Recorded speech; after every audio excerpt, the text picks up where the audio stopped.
क्या आप जानते हैं कि भारत की सबसे पवित्र नदियों में से एक यमुना केवल एक नदी नहीं बल्कि स्वयं एक दिव्य देवी है।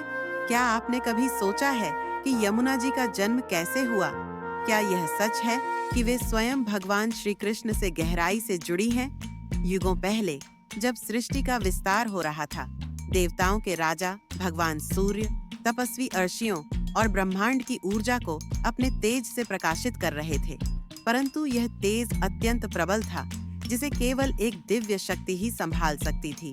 उसी समय सूर्य देव का विवाह हुआ संध्या से, जो परम तेजस्विनी और दिव्य गुणों वाली देवी थीं।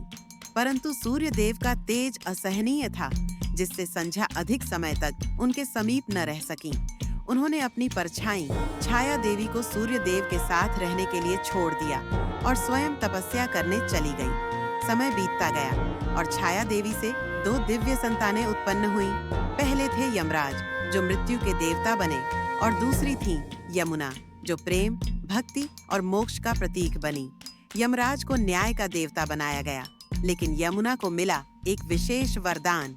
वे पृथ्वी पर एक दिव्य नदी के रूप में प्रवाहित होंगी और जो भी उनके जल से स्नान करेगा वह पापों से मुक्त हो जाएगा।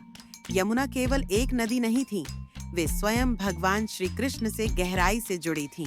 मथुरा और वृंदावन के तटों पर बाल कृष्ण ने यमुना के पवित्र जल में अठखेलियां की, गोपियों संग रास रचाया और कालिय नाग का वध कर यमुना को शुद्ध किया। यमुना जी केवल जल की धारा नहीं, बल्कि प्रेम, भक्ति और श्री कृष्ण की अनंत कृपा का प्रवाह है। एक बार यमुना जी ने अपने भाई यमराज को अपने घर आमंत्रित किया और प्रेम पूर्वक उन्हें भोजन कराया।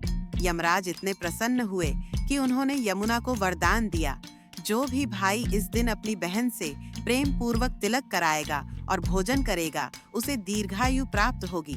तभी से भाई दूज का पर्व यमराज और यमुना के अटूट प्रेम का प्रतीक बन गया। यमुना केवल एक नदी नहीं, बल्कि मोक्षदायिनी है। जो सच्चे मन से यमुना जी में स्नान करता है, उसके सारे पाप धुल जाते हैं। आज भी मथुरा, वृंदावन और द्वारका में यमुना जी की पूजा की जाती है। जो उनकी महिमा को समझेगा, उसका जीवन पवित्र हो जाएगा। यमुना जी हमें सिखाती हैं, सच्चा प्रेम, भक्ति और निष्कलंक सेवा ही जीवन का असली उद्देश्य है।